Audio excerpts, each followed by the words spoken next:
Hello aspirants, मेरा नाम है राहुल सनसनवाल और आप ये वीडियो देख रहे हैं मेरे चैनल कम्पेटिटिव एग्ज़ाम फैक्ट्री पे। तो तो कुछ फैक्ट्स लाया हूँ मैं रिपब्लिक डे परेड के बारे में। देखिए, आज का दिन जो था वो 26 जनवरी का दिन था और 26 जनवरी को आप जानते हैं, बुद्धिजीवी लोग हैं कि 26 जनवरी को गणतंत्र दिवस के रूप में मनाते हैं और आज का जो दिवस था वो 73वां गणतंत्र दिवस के रूप में मनाया गया। जो कुछ तथ्य है जो मैं लाया हूँ यहाँ पे, इसमें एक तथ्य है कि बाबूराम सहाय की जो पत्नी है और बेटे हैं, उन्होंने अशोक चक्र लिया। ये अशोक चक्र इसलिए लिया कि उन्हें इसलिए अशोक चक्र सम्मानित किया, बाबूराम सहाय को अशोक चक्र से सम्मानित किया। जो रिसीव किया था वो बाबूराम की जो पत्नी थी और बेटी थी, उन्होंने रिसीव किया था। इन्होंने इनको इसीलिए अशोक चक्र से सम्मानित किया क्योंकि इन्होंने आतंकवादियों से लोहा लिया था और आतंकवादियों को ढेर किया था और इस बीच उनकी डेथ हो गई, उनका डिमाइस हो गया, वो शहीद हो गए। तो इसीलिए उनको अशोक चक्र से सम्मानित किया। ऐसे ऐसे हीरो हम आगे भी देखते रहेंगे और इनको नमन करते हैं हम। आकाश, दूसरा फैक्ट है आकाश एक indigenously developed air defence system है। Indigenously developed air defence system का मतलब है कि यहाँ पे हमने किसी दूसरे बाहरी व्यक्ति से या बाहरी कंपनी से कोई भी किसी भी चीज़ की सहायता नहीं ली। हमने घर घर में अपनी कंपनी ने बनाया है इसको। तो इसका नेतृत्व किया था अभय सिंह ने। तो एक ग्रुप था जो कि रिपब्लिक डे परेड पे, गणतंत्र दिवस की जो परेड थी उसमें ये आया था और इसको नेतृत्व किया था अभय सिंह ने। इसका मोटो था आकाशे शत्रुंजाही। आकाशे शत्रुंजाही इसका मोटो था। बहुत इंपॉर्टेंट चीज़ें हैं, प्लीज़ एक बार इसको, बहुत महत्वपूर्ण तथ्य है, इनको दिमाग में बैठा लीजिएगा एग्ज़ाम पर्सपेक्टिव से के लेकर। कि राजपूत रेजिमेंट है, राजपूत रेजिमेंट के बारे में थोड़ा सा जान लेते हैं। राजपूत रेजिमेंट का नेतृत्व वरुण प्रताप सिंह ने किया था। वरुण प्रताप सिंह जो है वो 17th बटालियन राजपूत रेजिमेंट की है, उनसे वहाँ से आते हैं। तो उन्होंने इसका नेतृत्व 73वीं गणतंत्र दिवस की परेड में किया था, ठीक है। और ये जो राजपूत रेजिमेंट है वो 303 राइफल्स जो है वो लिए हुए था, ठीक है। ये 303 राइफल्स इंडो पाक वॉर यानी कि भारत पाकिस्तान के युद्ध में 1947-48 में इसको यूज़ किया गया था। तो ये बहुत ही इंपॉर्टेंट फैक्ट है क्योंकि ये important fact CPF exam, CDS exam, ये सारे डिफेंस सर्विसेज को लेकर जो भी एग्ज़ाम होते हैं उनके लिए बहुत इंपॉर्टेंट फैक्ट है कि भाई ये पूछ सकते हैं वो कि 303 राइफल्स की किसने यूज़ की थी, किस रेजिमेंट ने यूज़ की थी और किस युद्ध में यूज़ हुई थी।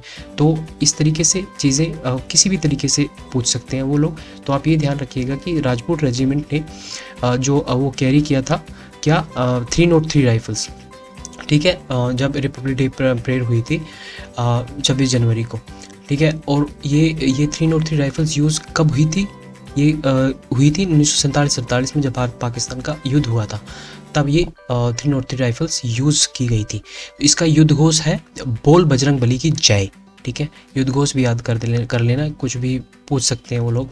ये बहुत ही महत्वपूर्ण रेजिमेंट्स है, अपर रेजिमेंट्स है, तो इनको याद करना बनता है अपना। तो दूसरी रेजिमेंट है असम रेजिमेंट। असम रेजिमेंट का नेतृत्व गौरव राणा ने किया था, ठीक है। असम रेजिमेंट का मोटो है रहनो चार्ज, ठीक है, रहनो चार्ज। और इसका युद्ध घोष है असम विक्रम, ठीक है, असम विक्रम इसका युद्ध घोष है। इसका मोटो है रहनो चार्ज, ठीक है। और फिर तीसरी रेजिमेंट है JNK regiment, Jammu and Kashmir regiment. इसका नेतृत्व किया था मेजर रितेश तिवारी ने। इसका मोटो है बलिदानम वीर लक्षणम, बलिदानम वीर लक्षणम, ठीक है। और इसका युद्ध घोष भारत माता की जय। सिख लाइट रेजिमेंट, इसको लीड किया था कैप्टन उत्सव कुमार ने और इसका मोटो है देख देख फतेह, ठीक है। तो ये बहुत इंपॉर्टेंट है, ठीक है। सिख लाइट रेजिमेंट है, इसका नेतृत्व किया था कैप्टन उत्सव कुमार और इसका मोटो है देख देख फतेह। जनरल नरवाणे जो कि इसके करंट कर्नल है इस रेजिमेंट के, ठीक है। ये भी ध्यान रखिएगा कि भाई इस रेजिमेंट के जो कि सिख लाइट रेजिमेंट है, इसके कौन करंट जो है वो अभी हाल में कौन कर्नल है, तो जनरल नरवाणे हैं इनके करंट जो है अभी हाल के कर्नल इस रेजिमेंट के। ठीक है, ओके। अभी आर्मी ऑर्डिनेंस कॉर्प कंटिजेंट जो है वो उसका नेतृत्व किया था एक यंग विमेन ऑफिसर ने, जिसका नाम है लेफ्टिनेंट मनीषा बोहरा। ये बहुत इम्पोर्टेंट है ये, क्योंकि एक महिला नेतृत्व कर रही है आर्मी ऑर्डिनेंस कॉर्प कंटिजेंट का। ठीक है, किसी भी ग्रुप का एक महिला अगर उसका नेतृत्व कर रही है तो एक देखिए महिला सशक्तिकरण की ओर एक कदम है, और सरकार चाह रही है कि महिलाएं आगे आए, और ये एक उदाहरण है उसको लेकर। ठीक है, तो ये याद रखिएगा, लेफ्टिनेंट मनीषा बोहरा जो है वो इन्होंने उसका नेतृत्व किया था। ठीक है, मार्चिंग कंटिजेंट वाज ये लेड किया था, मार्चिंग कंटिजेंट है वो आंचल शर्मा ने इसका नेतृत्व किया था। ये भी एक महिला है, ये भी याद रखना, ये भी बहुत इम्पोर्टेंट है। ठीक है, और इंडियन आर्मी की जो टुकड़ी थी इसको लेफ्टिनेंट प्रीति और मयंक भागोर ने इसका नेतृत्व किया था। फिर आईएएफ मार्चिंग कंटिजेंट वाज ये लेड आईएएफ जो यानी कि इंडियन एयर फोर्स। ठीक है, ये जो इंडियन एयर फोर्स है, भारतीय वायुसेना, इसकी कंटिजेंट को इसका नेतृत्व किया था प्रशांत स्वामीनाथन ने। ठीक है, Prashant Swaminathan. Light and combat aircraft Tejas, light combat aircraft Tejas. तो लाइट कॉम्बैक्ट एयरक्राफ्ट, ठीक है, लाइट का मतलब होता है हल्का, कॉम्बैट का मतलब होता है लड़ाकू, एयरक्राफ्ट का मतलब होता है एयरक्राफ्ट यानी कि जो विमान है। ठीक है, जो इसको लेड किया था नमेश कोरोडिया ने। ठीक है, देखिए तेजस के बारे में थोड़ी सी इन्फॉर्मेशन जान लेते हैं, बहुत इंपॉर्टेंट चीज़ें हैं ये जो लाइट कॉम्बैक्ट एयरक्राफ्ट है, ये एक 4th जनरेशन का इंडोजीनियसली बिल्ट लाइट कॉम्बैक्ट एयरक्राफ्ट है, यानी कि ये एक चौथी पीढ़ी का मतलब ये बहुत ही इतना मॉडर्न है ये, और इंडिजीनियसली बिल्ट है। इंडिजीनियसली बिल्ट जैसे कि पहले बताया था, ये यही भारत में ही बनाया गया है, किसी दूसरे देश की सहायता या दूसरे देश में से नहीं एक्सपोर्ट हुआ है, तो ये इम्पोर्ट नहीं किया गया है, ये आयात नहीं किया गया है, यह हमने ही बनाया है इसको। तो ये 4th जनरेशन का है, यानी चौथी पीढ़ी का है। तो ये light combat aircraft of India है। ठीक है, भारत का। सीआरपीएफ मार्चिंग कंटिजेंट जो है उसको लेड किया था असिस्टेंट कमांडर अजय मलिक ने। सीआरपीएफ की मार्चिंग जो थी उसके कंटिजेंट को लेड किया था कि भाई इसका नेतृत्व किया था असिस्टेंट कमांडर अजय मलिक ने। ठीक है, इसका मोटो है सर्विस और लॉयल्टी। ठीक है, सेवा और वफादारी। तो और दिल्ली पुलिस बैंड और Delhi police marching contingent, Delhi police band, Delhi police marching, इसको इंक्लूड इसलिए किया गया क्योंकि डीएसएसबी में कई लोग एग्ज़ाम दे रहे होंगे, तो डीएसएसबी में ये कोई फैक्ट्स पूछे जा सकते हैं कि रिपब्लिक डे परेड में दिल्ली पुलिस बैंड या दिल्ली पुलिस मार्चिंग कंटिजेंट को इसका नेतृत्व किसने किया था। भाई देखो, दिल्ली पुलिस बैंड का नेतृत्व किया था इंस्पेक्टर राजेंद्र सिंह ने, और दिल्ली पुलिस मार्चिंग कंटिजेंट का नेतृत्व किया था एसीपी विवेक भगत ने। ठीक है, उसका मोटो जो था दिल्ली पुलिस मार्चिंग कंटिजेंट का, वो था शांति, सेवा और न्याय। ठीक है, पीस, सर्विस और जस्टिस। तो ये सब चीज़ें याद कर लीजिएगा। अब सीआईएसएफ जो कंटिजेंट है उसको लेड किया था असिस्टेंट कमांडेंट मोहनीश बागरी ने, और इसका मोटो है रेजिमेंट का प्रोटेक्शन एंड सिक्योरिटी। ठीक है, एसएसबी मार्चिंग कंटिजेंट इसको लेड किया था डिप्यूटी कमांडेंट निरूपेश कुमार ने। ठीक है, इसका मोटो है सर्विस, सिक्योरिटी और ब्रदरहुड, यानी कि सेवा, सुरक्षा और भाईचारा या फिर ठीक है बंधुत्व कह लीजिए, और शुद्ध में ले लेंगे तो बीएसएफ कैमल बैंड, जो कैमल बैंड के बारे में बताऊं, ये बहुत ही यूनिक चीज़ें हैं, भारत में ही है ये, एक तरह का भारत में ही एक तरह की ऐसी टुकड़ी है जो भारत में ही है। ये कैमल जो बीएसएफ में एक टुकड़ी है, तो ये भारत में ही है। इसको मैं बताऊं कि इसको जो है उसको Guinness book of world record में भी शामिल किया गया है। ठीक है, ओके, ठीक है, ये इसको लेड किया था एसआई बोधरा ने।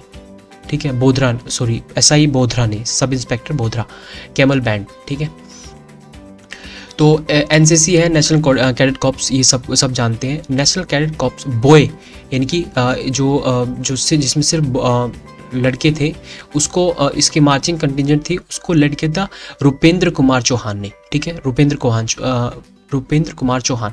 एनसीसी गर्ल यानी कि लड़कियों की जो मार्चिंग होती है एनसीसी गर्ल, उसको लड़ किया था सीनियर अंडर ऑफिसर प्रमिला में। प्रमिला कर्नाटक से आती है, ठीक है। एनएसएस नेशनल सोशल सर्विस, देखिए इसका एनएसएस जो, अगर आप कॉलेज में होंगे, स्कूल में होंगे, तो एनएसएस एनसीसी के पार्ट भी रहे होंगे, ऐसी बात नहीं है। मैं भी था उस एनएसएस में, तो मैं भी था। तो ठीक है, इसमें ये लोग जो है वो बड़ी सहायता करते हैं। जैसे अभी कोविड का दौर था तो इन लोगों ने बड़ी सहायता की थी। तो एनएसएस थे, NSS marching contingent was led by बरिया सिद्धि रमेश। इसका मोटो था नॉट मी बट यू, मतलब कि मैं नहीं तुम, यानी कि इनका मोटो ये होता है कि भाई ठीक है, लोगों की सहायता करना, नेशनल सोशल सर्विस करना इस तरीके से, ताकि लोगों की मदद हो सके किसी भी तरीके से। अगर आप आपदा आई है, आपदा में मदद करेंगे ये लोग, बहुत ही हेल्पफुल है। तो ये एक सहायक चीज़ें हैं, ये सहायता करती हैं लोगों की। तो ये कोई फैक्ट्स थे। अभी रिप्रेजेंटेशन ऑफ स्टेट्स की बात कर ली जाए तो इसमें कई स्टेट्स को रिप्रेजेंट किया गया। जैसे गुजरात को इसमें गुजरात ने इसने ट्राइबल फ्रीडम मूवमेंट, ठीक है, ट्राइबल फ्रीडम मूवमेंट को जो है इसने दिखाया, ठीक है। ये ट्रिब्यूट किया, मतलब ये 100 सालों पहले, जो 100 साल पहले एक ट्राइबल मूवमेंट हुआ था गुजरात में, ब्रिटिशर से, मतलब यानी कि अंग्रेज़ों से इन्होंने लोहा लिया था। तो एक रिप्रेजेंटेशन ऑफ स्टेट्स था, ठीक है, ये बहुत ही इम्पोर्टेंट है, ठीक है। और ये कहाँ के ट्राइबल्स थे? ये ट्राइबल थे सामखांता, ठीक है, सामकांथा डिस्ट्रिक्ट ऑफ गुजरात। तो यहाँ पे ये जो ट्राइबल से सामकांथा डिस्ट्रिक्ट ऑफ गुजरात से थे, ये बहुत इंपॉर्टेंट है यूपीएससी सीएससी के लिए। अगर आप कोई देख रहा है तो प्लीज़ इसको याद कर लीजिएगा। और इसको ट्राइबल जो है ये यूपीएससी और स्टेट पीसीएस के लिए इंपॉर्टेंट है। ट्राइबल फ्रीडम है, इस ट्राइबल फ्रीडम मूवमेंट को भी देख लीजिएगा एक बार।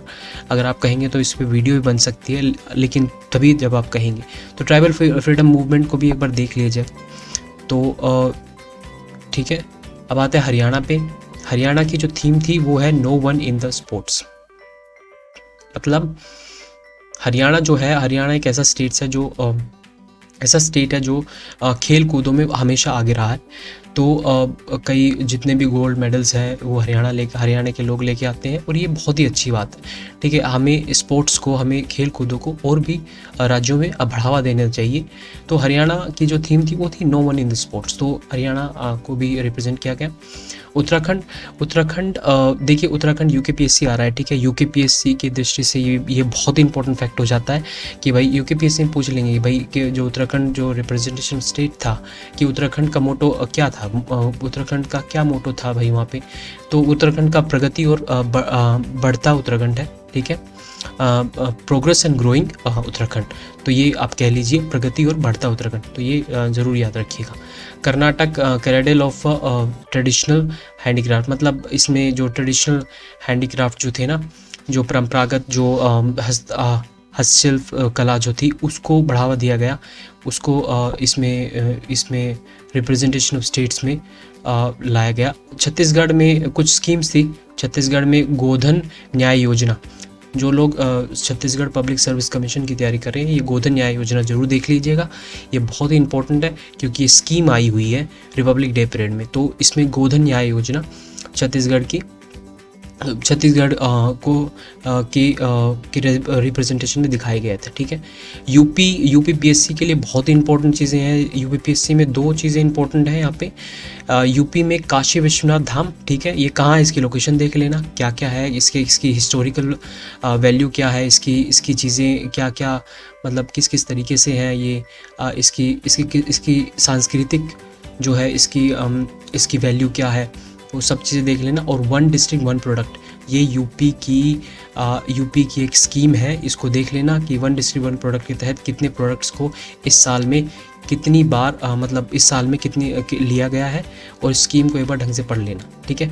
पंजाब को कंट्रीब्यूशन फ्रीडम स्ट्रगल में, ठीक है। महाराष्ट्र बायोडाइवर्सिटी यानी कि जैव विविधता और स्टेट बायो सिंबल, ठीक है, उसमें लिया गया, ठीक है। अब लिख लें मिनिस्ट्री और उसके विभाग, ठीक है, मंत्रालय उसके विभाग देख लेते हैं। मिनिस्ट्री ऑफ कल्चर ने 150 साल बनाए, 150 अरबिंदो घोष के 150 साल बनाए, ठीक है। और ministry of education, Aurobindo Ghosh जो नहीं जानते, अरबिंदो घोष एक फ्रीडम फाइटर है हमारे देश के, इन्होंने अंग्रेज़ों से बड़ा लोहा लिया। पैसिव रेसिस्टेंस, ठीक है, पैसिव रेसिस्टेंस जिसको नहीं पता, इसको कहते हैं पैसिव रेसिस्टेंस को क्या कहते हैं भाई, इसको जो आज जो गांधी जी ने जिसको अडोप्ट किया थोड़ा सा संशोधन करके, ठीक है, उसको पैसिव रेसिस्टेंस का हिंदी अनुवाद ये होगा निष्क्रिय विरोध, ठीक है, जिसको अब गांधी जी ने जिसको थोड़ा सा मॉडरेट करके इसको सत्याग्रह या फिर ये कह लीजिए अहिंसा के रूप में लिया, उसको वही था पैसिव रेसिस्टेंस अरबिंदो घोष का। तो ये ध्यान रखिएगा, ठीक है, Aurobindo Ghosh. Ministry of education और ministry of skill development and entrepreneurship, national education policy. तो जो शिक्षा मंत्रालय और जो मिनिस्ट्री ऑफ स्किल डेवलपमेंट और एंटरप्रेन्योरशिप था, उन्होंने नेशनल एजुकेशन पॉलिसी को लिया। नेशनल एजुकेशन पॉलिसी पढ़ जाइएगा, जो भी यूपीएससी यूपीपीएससी या फिर किसी भी स्टेट पीसीएस के एग्ज़ाम की तैयारी कर रहे हैं, ये बहुत इंपॉर्टेंट है, क्योंकि आप जो या फिर कोई भी एजुकेशन बेस पे कर रहे हैं, पहली बात तो ये चली जाइए कि भाई ये समझ लीजिएगा कि रिपब्लिक डे परेड पे ministry of education, ministry of skill development and entrepreneurship की जो थीम थी वो नेशनल एजुकेशन पॉलिसी, इसको बढ़ावा दिया गया था, ठीक है भाई, बढ़ावा क्या इसको लिया गया था इसमें। और डिपार्टमेंट ऑफ पोस्ट, आप ये बताइए डिपार्टमेंट पोस्ट किस मिनिस्ट्री के अधीन आता है? चलो ठीक है, मैं ही बता देता हूँ, मिनिस्ट्री ऑफ कम्युनिकेशन के अधीन आता है ये। तो India post 75 years at the resolve और विमेन एम्पावरमेंट। तो इसने कहा कि इंडिया जो पोस्ट 75 ईयर्स, ठीक है, और विमेन एम्पावरमेंट यानी कि महिला सशक्तिकरण को जो की थीम के रूप में लिया। तो चौथा है ministry of textiles, shuttle to the future, ठीक है, और मिनिस्ट्री ऑफ सिविल एविएशन, उड़ान, ठीक है, उड़ान स्कीम को इन्होंने लिया है। उड़े देश का आम नागरिक है इसका पूरा, इस एक्रोनिम का पूरी फुल फॉर्म, ठीक है, मिनिस्ट्री ऑफ सिविल एविएशन, उड़ान स्कीम बहुत इंपॉर्टेंट है, पढ़ जाइएगा, पढ़ ली होगी जो यूपीएससी की प्रिपरेशन करे वो इसको थोड़ा सा देख ही लेते हैं, पर एक बार और देख लीजिएगा। Department of drinking water sanitation, और ठीक है, department of drinking water sanitation किस मिनिस्ट्री के अधीन आता है, ये कमेंट सेक्शन में ज़रूर बताइएगा एक बार कि भाई department of drinking water sanitation किस मिनिस्ट्री के अधीन आता है, ठीक है, ये डिपार्टमेंट। तो जल जीवन मिशन, चेंजिंग लाइव्स, जल जीवन मिशन जो है इसको लिया गया था, इसकी थीम थी जल जीवन मिशन, और चेंजिंग लाइफ यानी बदलता जीवन, ठीक है। जल जीवन मिशन भी बहुत इंपॉर्टेंट है, ये भी पढ़ जाइएगा, ये स्कीम जो सारी आ रही है सब पढ़ जाइए क्योंकि बहुत ही इंपॉर्टेंट है, बहुत महत्वपूर्ण है भैया। Ministry of law and justice, ministry of law and justice मतलब एक मुट्ठी आसमान, हाँ, तो ministry of law and justice ने एक मुट्ठी आसमान के बारे में बात की। It was also depicting NALSA, देखिए NALSA national legal service authority होती है, लोक अदालत। तो इसको नालसा, इसमें जब ये करने जा रहा था तो इसमें नालसा एक मुट्ठी आसमान, इसकी थीम थी, ठीक है, और नालसा जो है वो दिखाया जा रहा था और लोक अदालत दिखाई जा रही थी, किस तरीके से यानी आर्बिट्रेशन वगैरह तरीके से हम लोगों की हेल्प कर रहे हैं। तो नेशनल लीगल सर्विस अथॉरिटी है ये, नेशनल लीगल सर्विस अथॉरिटी को भी पढ़ जाइएगा ये, ठीक है, ये इसके बारे में। फिर उसके बाद लोक अदालत को कब स्टैच्यूटरी ग्रांट मिला, और CPWD यानी कि सेंट्रल पब्लिक वर्क डिपार्टमेंट, इसने 125वीं एनिवर्सरी मनाई है सुभाष चंद्र बोस की, और उसने ट्रिब्यूट दिया है, और सभी ऑफिसर्स जो आए हैं, जो भी लोग जो भी लोग बेसिकली वहाँ पे फाइट कर रहे थे आईएनए में सुभाष चंद्र बोस के अधीन, उनको सबको ट्रिब्यूट किया है इसने, उनको सबको कंसिडर किया है, ठीक है।